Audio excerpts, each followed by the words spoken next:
సిద్దిపేట జిల్లా గజ్వేల్ ప్రజ్ఞాపూర్ మున్సిపల్ 20వ వార్డులో ప్రజాపాలన ప్రగతి ప్రణాళికలో భాగంగా వార్డు సభ నిర్వహించారు. ఈ సందర్భంగా కౌన్సిలర్ అత్తెల్లి శ్రీనివాస్ మాట్లాడుతూ సభ ఫ్లెక్సీలో మాజీ ముఖ్యమంత్రి స్థానిక ఎమ్మెల్సీ కేసీఆర్ ఫోటో లేకపోవడం ప్రోటోకాల్కు విరుద్ధమని పేర్కొన్నారు.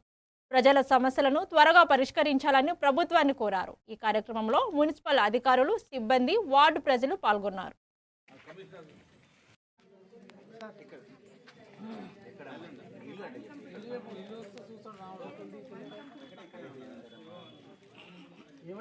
ప్రణాళికలో భాగంగా వార్డు సభ 20 వార్డులో ఏర్పాటు చేయడం జరిగింది. సంతోషం. ఎందుకంటే వార్డు సభలు పెట్టినప్పుడు వార్డు యొక్క ప్రజలను నోటీసులకు తీసుకొని ఆ నోటీసులు ఏవైతే ఉన్నాయో దాన్ని పరిష్కరించిన తర్వాతనే మళ్ళీ ఇంకొక వార్డు సభ పెట్టాలి.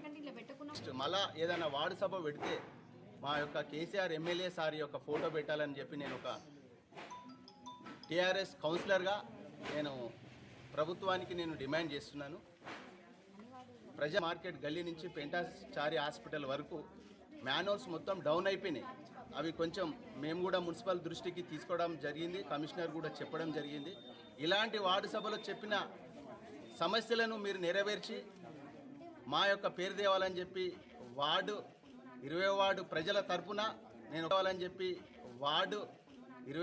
ప్రజల తరపున నేను ఒక కౌన్సిలర్గా వినిపించుకొని ఈ అవకాశం ఇచ్చినటువంటి ప్రభుత్వాన్ని